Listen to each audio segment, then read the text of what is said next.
Bos días, agradecer á Fundación do Pazo de Feiras e Congresos de Lugo, ao resto de entidades colaboradoras, a invitación para impartir esta charla. Saúde, gandería e medio ambiente, unha relación viable. Por que unha charla con esta temática? Pois porque a alimentación tradicional, é dicir, o consumo de carne, leite, pescados, froitas e verduras, que se coñece como alimentación omnívora, e que afortunadamente unha parte importante da sociedade temos como rutina alimentaria, debemos saber que ten a súa orixe na gandería. Na loita contra o cambio climático hai certas directrices que non teñen discusión. Non pode poñerse en dúbida a necesidade de abandonar a extracción e o uso dos combustibles fósiles, do carbón e do petróleo, mesmo se este non é un camiño sinxelo, existen grandes intereses en contra. Non obstante, outras cuestións veñen sempre acompañadas por unha polémica que non parece disposta a remitir. Por exemplo, a produción e o consumo de carne fronte aos vexetais. A estas alturas é difícil negar a pegada de carbono da gandería é considerable, pero entre as ensaladas de cifras e datos que se publican, non sempre congruentes, as corrientes ideolóxicas que aproveitan o debate para promover as súas proclamas e os seus argumentos ás veces sesgados ou incompletos. Comer carne ou deixar de facelo converteuse nun dos debates máis sabrosos e máis a miúdo agrios arredor da emerxencia climática. Todo isto, aínda que está de actualidade, non é nada novo. Empezou alá por o ano 2006, coa publicación dun informe da Organización das Nacións Unidas, da FAO, para a Alimentación e a Agricultura, titulado Livestock Long Shadow, dito en cristiano, longa sombra de gandería, da gandería. Erixeuse como un altofalante ante o mundo cunha mensaxe e unha cifra moi concreta e potente. A gandería era responsable do 18% das emisións globais de gases efecto invernadoiro. Pero mentras o público e os medios de comunicación reaccionaban con aplausos e pitadas segundo as inclinacións de cada quen, algúns expertos que investigaban no tema quedáronse perplexos ante esta cifra que non coincidía cos datos que eles manexaban. Finalmente, os autores deste informe da FAO, tiveron que admitir que a súa estimación tiña unha pequena gran trampa. As emisións debidas á gandería cubrían todo o ciclo da vida, é dicir, dende que nace o tenreiro hasta que chega ao noso plato. Mentras que, tendo en conta as sembras e as colleitas, mentras que para o transporte tomaron a cifra do Panel Intergubernamental para o Cambio Climático, IPCC, que só incluía as emisións directas da queima de combustible, é dicir, o que sale polo tubo de escape do transporte. Centrarémonos un poquinho máis neste debate máis adiante. Bueno, a ganadería nos últimos anos, nos últimos tempos, cada vez máis está sometida a unha serie de difamacións, descréditos, denigracións, sobre todo por parte dos medios de comunicación. Aí tedes uns exemplos de distintos medios en castelán e en inglés, incluso distintas axencias, donde lanzan pois certos titulares como comer carne, pescado, leite e ovos, pois estamos literalmente comendo o noso planeta, o noso desexo pola carne está acabando coa auga. E todas estas mensaxes pois non deixan de ser máis que unha opinión respetable, pero cando estas mensaxes son repetitivas no tempo, pois van calando na sociedade. E o problema é que a partir destas mensaxes, destas opinións, se cheguen a decisións políticas, non? Como vou a poñer dous exemplos. Na imaxe da esquerda vemos un país como Irlanda que para cumprir coa Axenda 2030 pois tomou a decisión pois a finais de xuño do ano 23 de eliminar 200.000 vacas en 3 anos para cumplir cos obxectivos da Axencia 2030. Ante esta decisión, os animalistas non saliron á palestra para protestar, nin puxeron ningunha objeción. É dicir, a partir dunha simple opinión, transfórmanse en decisións políticas con consecuencias. A dereita temos o alcalde de Nova York, que se chama Eric Adams. El é unha persoa que se autodenomina vegano, aunque en certas ocasións, pois, o fotografiaron en certos restaurantes de luxo de Nova York, pois, comendo peixe. O sea, en máis de unha ocasión. Bueno, pois el, como responsable dos colexios públicos de Nova York, dictaminou os luns sen carne e os venres vegano. Entón, hai moitos alumnos, moitos nenos, que van a ese colexio, que son de barrios pobres, con poucos recursos, e que realmente esa comida é a única saudable que poden facer ao largo do día. Debería ser unha comida completa e saudable, que incluya todos os ingredientes. Entón, xa vemos aquí con estes dous exemplos que as decisións políticas teñen consecuencias, non? A partir de certas corrientes. Vale, pois vou a compartir outro exemplo que nos resulta pois moi familiar a todos. Eu creo que un mundo sin produción gandeira, sin animais de produción, sin carne, teníamos un mundo no que as nosas mascotas terían difícil supervivencia, sobre todo os gatos, que son carnívoros estritos.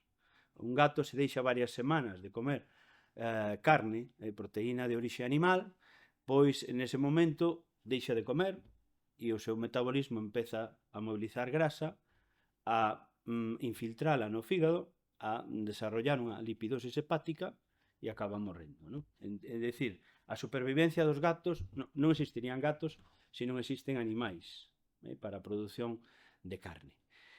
Quizás os cans non son carnívoros tan estrictos, pero sí tamén son dependientes de proteína de orixe animal, de lácteos, a proteína dos ovos, etc., incluso dos vegetais, non?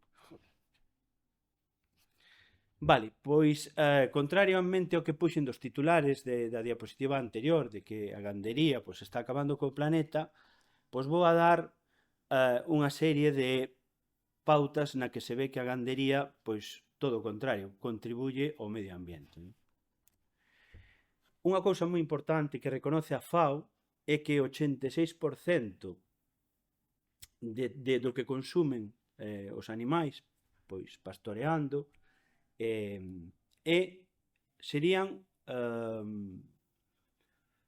estaría formado por pastos, por restos de colleitas, por forraxes.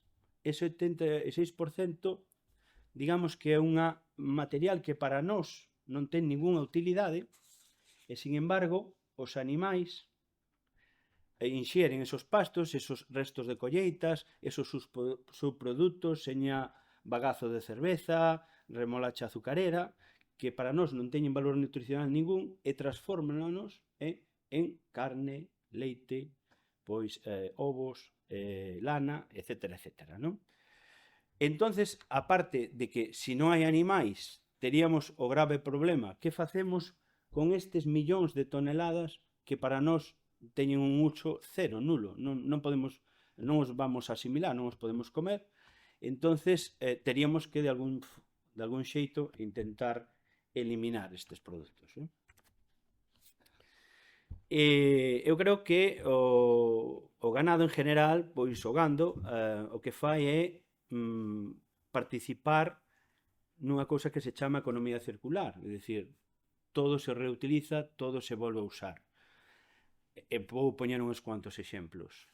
Na primeira parte veis o azúcar que nós podemos comer, vale? E a pulpa de remolacha, unha vez que se extrae o azúcar, pois utilízase, por exemplo, nas vacas de leite, en alimentación, non? Os moluscos, pois nós comemos os mexillóns e as cascas, pois, despois de moelas, sirven, teñen dous usos, como fertilizantes ou como aporte de calcio, vale? Pois para as aves, fundamentalmente, incluso para os leitóns.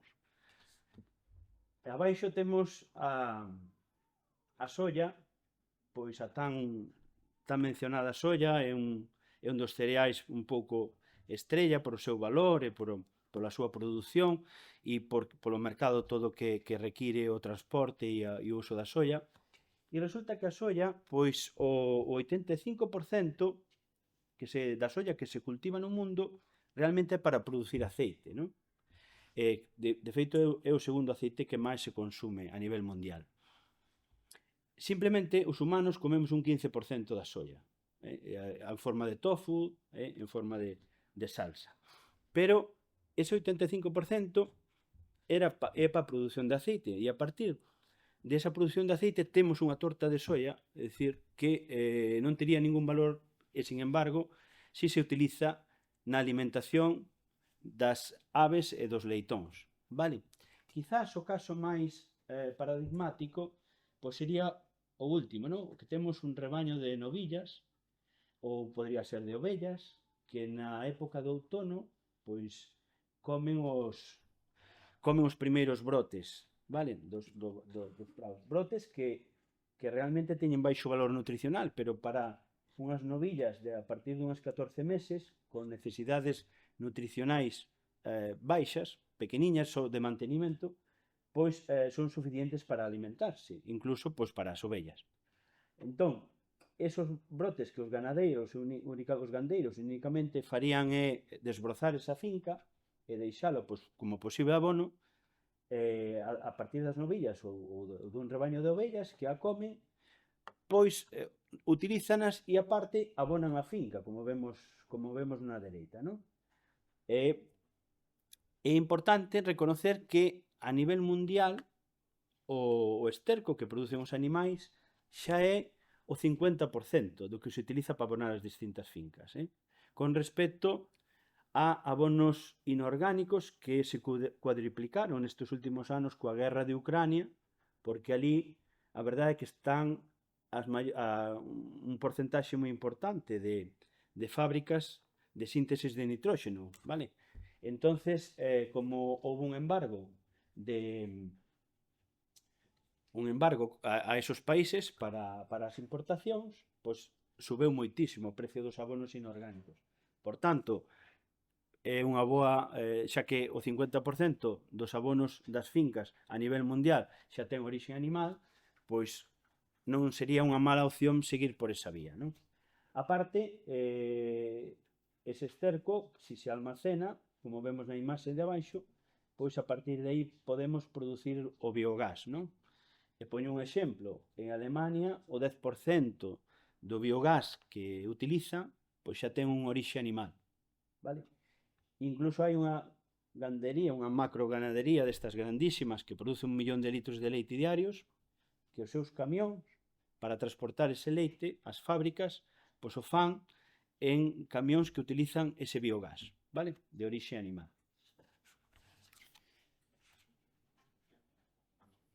Bueno, moi ben. Unha das cousas que se acusa ou que se culpa a ganadería é da deforestación. É certo que existe deforestación en certas zonas do planeta, todos sabemos o que ocorre un pouco no Amazonas, pero é certo que unha parte é por o cultivo desta soya, por exemplo, non? Pero tamén hai unha deforestación provocada por as explotacións mineiras. Hai outra deforestación provocada precisamente pola industria madeireira, vale? Por producir madeira nas Amazonas. É dicir, non só a ganadería é culpable desa desforestación. A favor teño que decir pois, que xa hai proxectos, como vemos aquí, que a través de robots, Suecia tomou esta iniciativa pois, de reforestar o Amazonas pois, sementando árbores a un ritmo de 2 campos de fútbol ao día, non?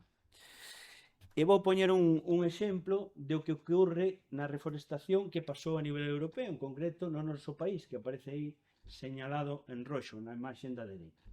Nos últimos 30 anos, desde o ano 90 ao ano 2020. España, en concreto, pasou a incrementar a súa masa forestal nun 40%. É dicir, non se deforestou, reforestouse.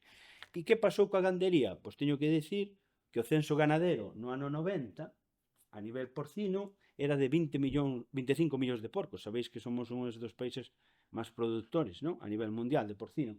E en 30 anos, pois pasamos a producir 50 millóns de porcos. É dicir, duplicouse a produción, sin embargo, a reforestación non fixo, o que fixemos é reforestar nun 40% máis a masa forestal.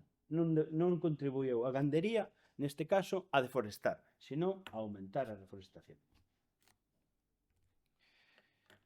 Bueno, este ano vivimos moitos incendios.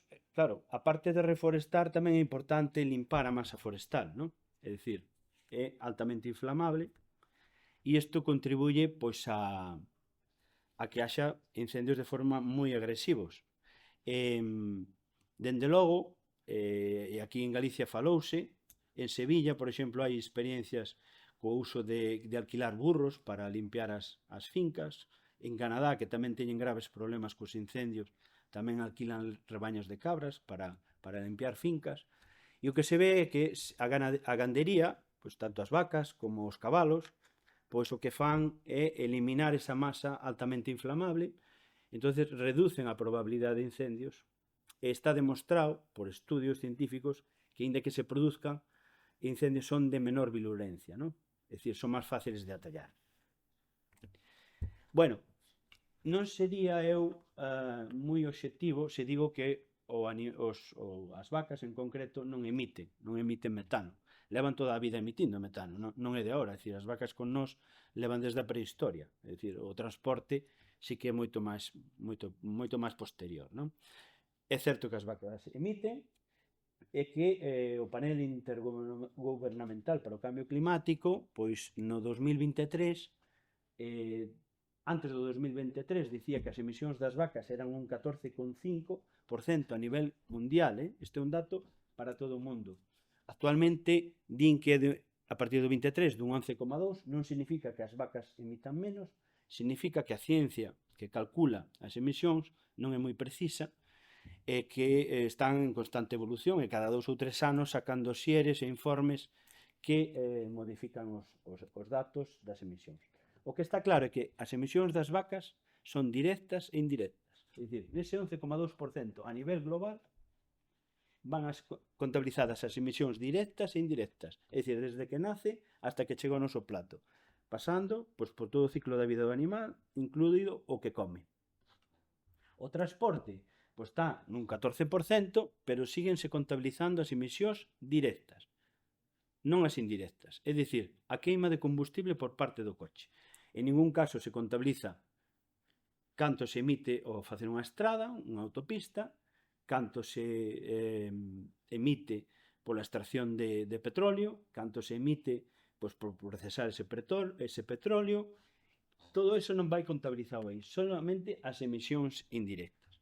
Se vemos os datos hai que este 11,2% mundial, pois temos en conta Europa, por exemplo, estaría nun 7%, máis ou menos. Aí vai incluído países como India, que hai 300 millóns de vacas, é unha burrada, que dan 2 litros de leite, que emiten por litro de leite o que non está escrito, e todo iso fai incrementar esa cifra. Que pasa? Que nós, é dicir, é un tema cultural, religioso, que temos que respetar, e aí non temos que facer nada. É dicir, é un dato a nivel global e que temos que cargar con ele.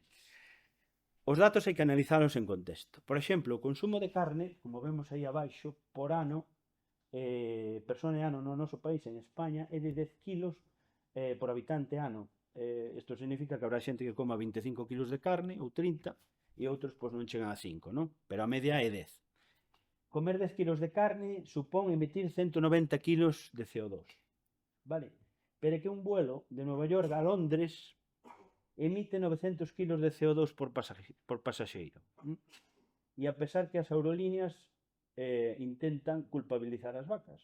É dicir, eu teño visto algúns folletos nalgúnas aerolíneas que aparece a vaca e aparece o CO2 ao lado. É dicir, nós non emitimos, os culpables son a gandería, non? É un trayecto en coche pois, desde Galicia ao sur de España, un coche que consuma pouco, 4 litros por cada 100, pois emite tanto como comer carne durante un ano inteiro, 180 kilos de CO2, vale? Entonces os datos un pouco hai que ser realistas e concretos. De feito, vimos claro que pasou durante a pandemia, onde se suprimiron os transportes, que houve cidades que chegaron a ver o sol e as nubes, non? Cando absolutamente non veían nada. Con isto non quero decir que a vaca emite, sí, e hai que traballar no tema de reducir as emisións. Está claro, que se pode facer, sobre todo a nivel alimentario. Hai un estudio moi chulo en Arizona, en Estados Unidos, que fixeron unha simulación de que ocurriría se eliminaran as vacas, é dicir, os porcos, toda a gandería. Pois reducirían de ese 11 con algo, reducirían solo un 2,6%. Pero non calcularon, a cambio, o que incrementaría si tamén, se non comemos proteína de orixe animal, temos que comer a de orixe vegetal. Entonces, cultivar tamén xenera unhas emisións que eles non contabilizaron, vale?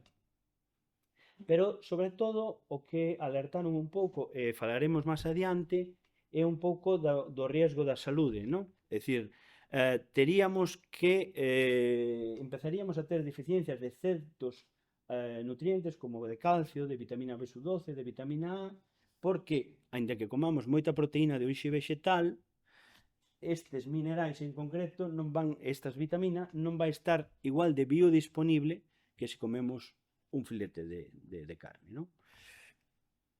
Entonces, aquí xa aventuraron as posibles consecuencias sobre a saúde de non inxerir carne.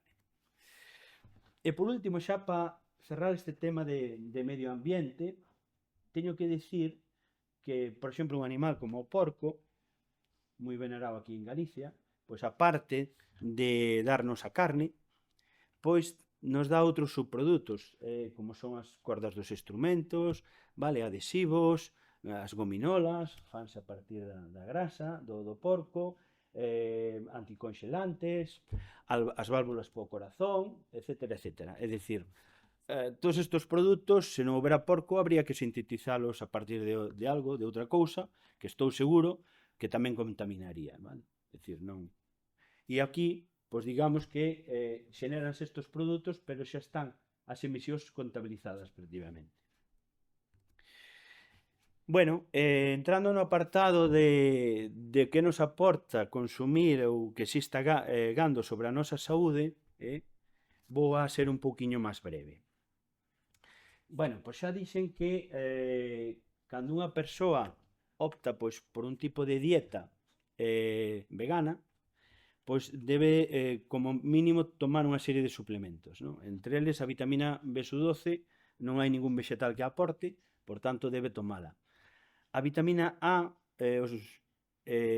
os vegetais non aportan como tal, aportan un precursor que é o retinol, pero, bueno, por exemplo, os asiáticos, un 20% non son capaces de degradar o retinol a vitamina A, entonces ese tipo de persoas tería un grave problema se deixan de inxerir a proteína de orixe animal.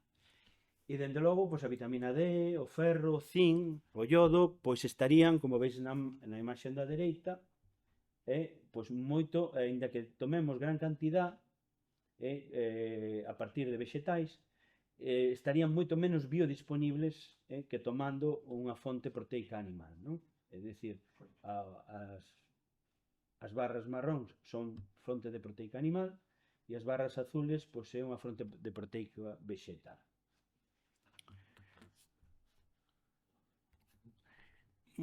Unha cousa bastante preocupante que xa sufrimos no noso país, pois é que alertou esta noticia que aparece do 21 de abril do ano 22, é que a Sociedade Española de Ginecoloxía e Obstetricia pois alerta do incremento das anemias, non? A nivel en mulleres, sobre todo en estado fértil e en embarazadas, non? Entonces, a nivel europeo e a nivel americano xa estamos nun 15% das anemias, vale, debidas pois, ao baixo consumo de proteína de orixe animal. E a nivel global, pois a nivel mundial, estamos nun 30%. É dicir, isto hai anos era algo que simplemente padecían países como na India, que teñen pouca cultura de comer carne, ou certos países aí asiáticos, pero que agora afecta a nivel europeo e a nivel mundial, vale? Un pouco por esta tendencia, por esta moda de deixar comer carne. Está claro que os nenos, os adolescentes, as mulleres en edade fértil e as mulleres embarazadas non deben renunciar a ter unha dieta completa e equilibrada. É dicir, a xente, a partir de outra certa idade, estou de acordo que se pode restringir o consumo de carne, non eliminala, pero sí podemos restringir o consumo de carne. Pero hai certos partes da poboación que non pode permitirse eso.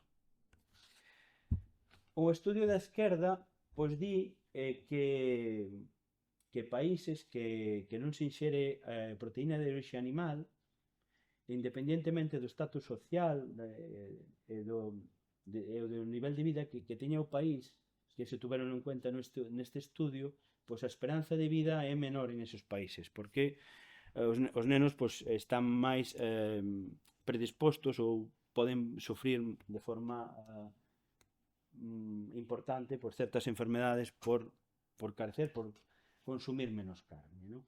E na barra da dereita vemos que países como Australia, Estados Unidos, nós estaríamos tamén aí, é dicir, comer proteína de a talla, a idade, a talla adáptase según o consumo de carne, non? Países onde hai unha certa consumo de carne, proteína de orixe animal, a talla é concorde coa idade. Países como Sudán, países como a India, que apenas hai consumo de carne, vemos que os puntos se disparan moito por arriba, é dicir, non concorda a talla coa idade. Hai outra serie de estudios que non puxen, que relaciona, por exemplo, un mellor rendemento académico cando hai unha alimentación equilibrada a base de carne, peixe, leite, ovos, froitas e verduras, frente a países que teñen carencia destos alimentos. Quería explicar tamén que se relaciona o consumo de carne con padecer cáncer colorectal. É certo, e é verdad, é dicir, o consumo de carnes roxas, sobre todo, e carnes procesadas, moi importante que teñan carnes procesadas, está na lista 1, que é unha lista que fixeron certos expertos de riscos de padecer cáncer colorectal. Pero hai que ler un poquinho a letra pequena, é dicir, non consumir carne, en 100 persoas, 6 persoas padecerían cáncer colorectal. Consumir carne ultraprocesada, 50 gramos diarios, máis ou menos de forma continua, leva a que de 6 persoas pase a 7. É dicir, o risco real é o 1%. Vale? En vez de 6 persoas que o padecen, cheguen a padecelo 7 persoas. Que pasa? Que as corrientes que intentan atacar o consumo de carne e o consumo de proteína de orixe animal non traballan co risco absoluto dese 1%. Traballan co risco relativo. O risco relativo é unha cifra, claro, maior, un 18%. Sona moito mellor, sona máis potente. Entonces, con isto queren decir que o risco, venden a noticia como que o risco relativo de padecer cáncer colorectal é un 18%. Entonces a xente xa se asusta, non? Pero realmente o risco real é un 1%. É unha forma de manipular a información. É unha media verdade. Pero está aí. Está claro que todas as asociacións médicas, pediátricas nacionales, de Alemania, de certos países, recomendan, xa digo, aos nenos, adolescentes, persoas embarazadas, persoas en idade fértil, comer unha dieta equilibrada e sana. Din que as dietas veganas non son peligrosas, non as recomendan, pero din que se poden seguir con moito control, vale? Non en eses grupos de risco, senón en outro grupo da sociedade, pero certo control. Preparando esta charla, tamén vin unha lista de 300 e pico especialistas de 145 países que fixeron unha lista similar a homologada, a que está a lista de alimentos e de produtos potencialmente canceríxenos. Incluyen, por exemplo, o alcohol como número 1, o tabaco número 2, e curiosamente aparece no número 9 os lácteos, é dicir, inxirir menos lácteos ao día tamén é unha posible causa de padecer cáncer colorectal. É dicir, con isto quero apoiar non unha dieta sobre outra, senón unha dieta equilibrada, vale? Debemos facer unha dieta equilibrada. Bueno, xa comentei un pouco que a partir dos animais podemos obter as válvulas. Hai unha disciplina que se chama o xenotransplantes, é obter os rins e os fígados dos porcos para trasplantar ao humano, mentras que non aparece o hospedador definitivo, outro humano para o trasplante. Hai un medicamento que se chama heparina, que é o que aparece á dereita, e ven directamente do porco. Esa heparina pois salva millóns de vidas ao ano, vale? Porque accidentes cardiovasculares hainos a diario e a todas horas. A partir do ovo, pois do ovo embrionado tamén se crean moitas vacunas que utilizamos os humanos, por exemplo, a da gripe, a da rabia, a tripevalente, que creo que leva sarampelo, paperas e a rubiola, pois utilizanse ovos embrionados para cultivar e para xenerar esa vacuna. A partir do cartílago das vacas, da xelatina, un composto proteico, con ese nome comercial, pois utilízase cando hai queimados graves ou hai hemorraxias importantes para aumentar o volumen sanguíneo, vale? Na sangue dos humanos, lóxicamente, que ten o seu orixe nas vacas. Por último, comentar que se culpa tamén a gandería da transmisión de virus de animais a persoas, non? Temos que facer un pouquiño de recordatorio da historia, non? A viruela humana, pois tivo grandes consecuencias, é dicir, moita xente falleceu a consecuencia deso, e realmente a partir de vacas inmunizadas, a partir do soro das vacas inmunizadas, logrouse atallar esa enfermedade, non? É dicir, o nome de vacuna ven precisamente de vaca, do suero inmunizado de vaca con virola, conseguiron atallar que esa virola que se cargou a moita xente, pois descenderan as mortes. Está claro, desde a miña percepción, que se unha persoa pois tuvera 5 ou 6 euros para comprar un polo, pois o día non iría cazar morcegos, que son grandes transmisores do virus do ébola, e foi unha das maneiras de caza e consumo de transmitirlo á cadena humana. Tampouco irían cazar primates na época dos 80, e serpientes e outras historias. E o que temos que ter claro é que nos países máis ou menos avanzados, os sistemas veterinarios de inspección levan a cabo unha labor importante de cortar rapidamente a transmisión da enfermedade dos animais aos humanos. Veuse nas vacas locas e na gripe aviar tamén, non? No momento que se detecta un foco, hai un sacrificio masivo de animais para cortar radicalmente o paso á cadena humana. E con isto, pois, daros as gracias por a vosa asistencia.